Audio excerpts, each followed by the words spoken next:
यहाँ पर आप लोग देख सकते हैं, मैंने यहाँ पर बैंक निफ्टी का वन डे का चार्ट लगा रखा है और यहाँ पर एक हमारा ट्रेंड लाइन बन के आ रही है, जिस ट्रेंड लाइन को प्रॉपर तरीके से बैंक निफ्टी के अंदर क्या कर रही है, फॉलो कर रही है। आप लोगों के सामने है चार्ट, देख सकते हो।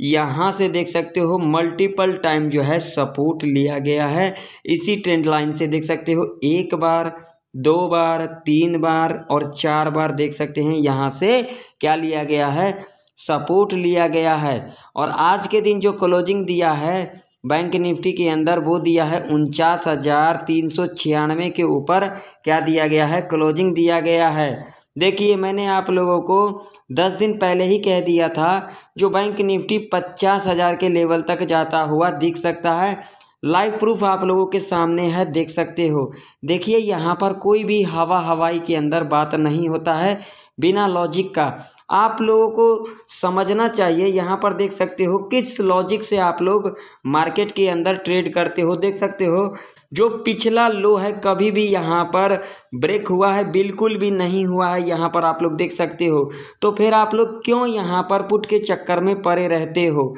आप लोगों को यहाँ पर बिल्कुल भी पुट के चक्कर में नहीं पड़ना है, नहीं तो आप लोगों का लॉस हो सकता है। देखिए, कल के दिन मार्केट का छुट्टी है, कल के दिन क्या है, लेबर डे है, तो इसीलिए अपना जो मार्केट रहेगा वो रहेगा बंद रहेगा। अब जो मार्केट ओपन होगी वो होगी गुरुवार के दिन, और गुरुवार के दिन क्या है, निफ्टी 50 का एक्सपायरी है। तो निफ्टी 50 के अंदर जीरो टू हीरो का सेटअप कौन सा लेवल से बनेगा, गैप अप पर एंट्री कैसे लेना है, गैप डाउन पर एंट्री कैसे लेना है और फ्लैट ओपनिंग पर एंट्री कैसे लेना है, कहाँ पर कॉल बाय करना है और कहाँ पर पुट बाय करना है और कहाँ पर ट्रेड को अवॉइड करना है, सभी चीज़ों को जानने के लिए आप लोग वीडियो में एंड तक बने रहें। अगर आप लोगों को वीडियो इन्फॉर्मेटिव लगे तो लाइक कर देना, चैनल पर नए हो तो सब्सक्राइब भी कर लेना और साथ ही साथ दोस्तों में वीडियो को ज़्यादा से ज़्यादा शेयर करना। अब चलिए, अब हम चलते हैं 5 मिनट के टाइम फ्रेम पर। अब आप लोगों को लेवल बिल्कुल ध्यान से देखना है और समझना है और अपने चार्ट के ऊपर लगाना भी है लेवल को, ठीक है। अब मान लीजिए अगर गुरुवार के दिन बैंक निफ्टी यहाँ पर खुल जाती है, फ्लैट खुल जाती है, तो ऐसे कंडीशन में आप लोगों को यहाँ पर क्या करना चाहिए।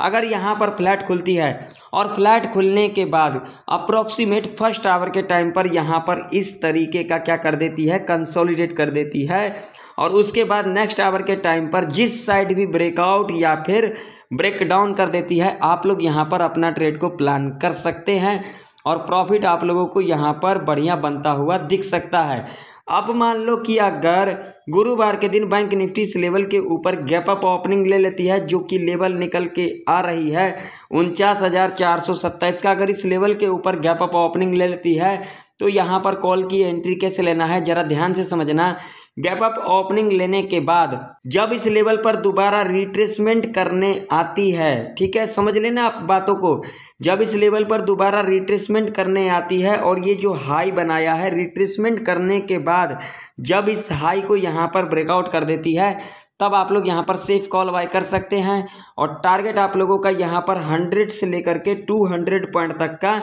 रह सकता है। दूसरा कंडीशन यहाँ पर क्या होगी, गैप अप ओपनिंग लेने के बाद जो पहला 30 मिनट का कैंडल होगा, यानी कि बुलिश कैंडल होगा, जब नेक्स्ट कैंडल इसके हाई को यहाँ पर ब्रेकआउट कर देती है और इसके हाई के ऊपर क्लोजिंग दे देती है, तब आप लोग यहाँ पर सेफ कॉल बाय कर सकते हैं और टारगेट आप लोगों का यहाँ पर 100 से लेकर के 150 तक का रह सकता है। तीसरा कंडीशन यहाँ पर क्या होगी, गैप अप ओपनिंग लेने के बाद 1 से लेकर के 2 घंटा तक इस लेवल के ऊपर इस तरीके का कंसोलिडेट करती है और उसके बाद जब यहाँ पर इस रेंज को ब्रेकआउट कर देगी, तब आप लोग यहाँ पर सेफ कॉल बाय कर सकते हैं और टारगेट आप लोगों का यहाँ पर 100 से लेकर के 300 पॉइंट तक का रह सकता है। अब मान लीजिए अगर गुरुवार के दिन बैंक निफ्टी इस लेवल के नीचे गैप डाउन खुल जाती है, जो कि लेवल निकल के आ रही है, आप लोगों के सामने है 49,077 का लेवल है। अगर इस लेवल के नीचे गैप डाउन खुलती है तो यहाँ पर पुट की एंट्री कैसे लेना है, गैप डाउन खुलने के बाद जो पहला 15 मिनट का कैंडल होगा, यानी कि बियरिश कैंडल होगा,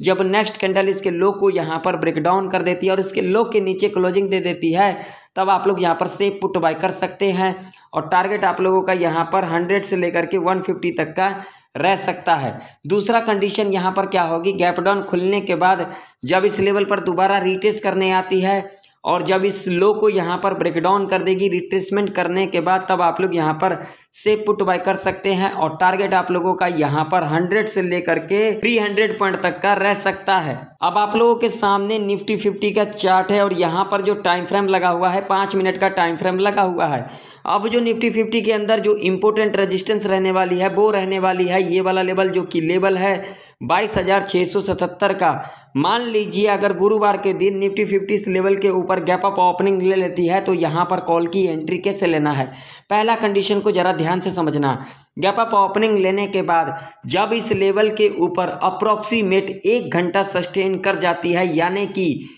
1 घंटा इस लेवल के ऊपर इस तरीके का कंसोलिडेट करती है और उसके बाद जब इस रेंज को यहाँ पर ब्रेकआउट कर देगी, तब आप लोग यहाँ पर सेफ कॉल बाय कर सकते हैं। और टारगेट आप लोगों का यहाँ पर 50 से लेकर के 150 तक का रह सकता है। लेकिन यहाँ पर एक बात का जरूर ध्यान में रखना, रेंज बनाने के बाद जब इस रेंज को यहाँ पर ब्रेक डाउन कर देती है तो आप लोग यहाँ पर जल्दबाजी के अंदर पुट के चक्कर में ना पड़े, नहीं तो आप लोग यहाँ पर ट्रैप के अंदर फंस सकते हो। दूसरा कंडीशन यहाँ पर क्या होगी, गैप अप ओपनिंग लेने के बाद जब इस लेवल पर दोबारा रिट्रेस करने आती है और ये जो हाई बनेगा रिट्रेसमेंट करने के बाद जब इस हाई को यहाँ पर ब्रेकआउट कर देगी, तब आप लोग यहाँ पर सेफ कॉल बाय कर सकते हैं। और टारगेट यहाँ पर 50 से लेकर के 100 पॉइंट तक का रह सकता है। तीसरा कंडीशन यहाँ पर क्या होगी, गैप अप ओपनिंग लेने के बाद फर्स्ट आवर के टाइम पर यहाँ पर इस तरीके का कंसोलिडेट करती है और नेक्स्ट आवर के टाइम पर जिस साइड भी ब्रेकआउट या फिर ब्रेकडाउन कर देती है और जो प्रीमियम आप लोगों को यहाँ पर 12 से लेकर के 25 रुपये तक की दिखाई दे, उसे आप लोग 0 to हीरो कॉल के लिए प्लान कर सकते हैं। और टारगेट आप लोगों का यहाँ पर डबल ट्रिपल रह सकता है। अब मान लो कि अगर गुरुवार के दिन निफ्टी 50 यहाँ पर फ्लैट खुल जाती है तो ऐसे कंडीशन में आप लोगों को यहाँ पर क्या करना होगा। अगर यहाँ पर फ्लैट खुल जाती है और फ्लैट खुलने के बाद फर्स्ट आवर के टाइम पर यहाँ पर इस तरीके का कंसोलिडेट करती है और नेक्स्ट आवर के टाइम पर जिस साइड भी ब्रेकआउट या फिर ब्रेकडाउन कर देती है और जो प्रीमियम आप लोगों को यहाँ पर 12 से लेकर के 25 रुपये तक की दिखाई दे, उसे आप लोग 0 to हीरो कॉल के लिए बाई कर सकते हैं। और टारगेट आप लोगों का यहाँ पर डबल ट्रिपल रह सकता है। अब मान लो कि अगर गुरुवार के दिन निफ्टी 50 इस लेवल के नीचे गैप डाउन खुल जाती है, जो कि लेवल निकल के आ रही है आप लोगों के सामने है 22,490 का। अगर इस लेवल के नीचे गैप डाउन खुलती है तो यहाँ पर पुट की एंट्री कैसे लेना है। गैप डाउन खुलने के बाद जो पहला 30 मिनट का कैंडल होगा, यानी कि बियरिश कैंडल होगा, जब नेक्स्ट कैंडल इसके लो को यहाँ पर ब्रेकडाउन कर देती है और इसके लो के नीचे क्लोजिंग दे देती है, तब आप लोग यहाँ पर सेफ पुट बाय कर सकते हैं। और टारगेट यहाँ पर 50 से लेकर के 100 पॉइंट तक का रह सकता है। दूसरा कंडीशन यहाँ पर क्या होगी, गैप डाउन खुलने के बाद फर्स्ट आवर के टाइम पर इस लेवल के नीचे इस तरीके का कंसोलिडेट करती है और नेक्स्ट आवर के टाइम पर जिस साइड भी ब्रेकआउट या फिर ब्रेकडाउन कर देती है और जो प्रीमियम आप लोगों को यहाँ पर 12 से लेकर के 25 रुपये तक की दिखाई दे, उसे आप लोग 0 to हीरो कॉल के लिए प्लान कर सकते हैं। और टारगेट आप लोगों का यहाँ पर डबल ट्रिपल रह सकता है। तो आशा करता हूँ सारे लेवल आप लोगों को अच्छे से समझ में आ गई होगी। अगर आप लोगों को वीडियो इन्फॉर्मेटिव लगे तो लाइक कर देना, चैनल पर नए हो तो सब्सक्राइब भी कर लेना और साथ ही साथ दोस्तों में वीडियो को ज़्यादा से ज़्यादा शेयर करना। तो फिर मिलते हैं किसी नई वीडियो के अंदर, तब तक के लिए जय हिंद, वंदे मातरम।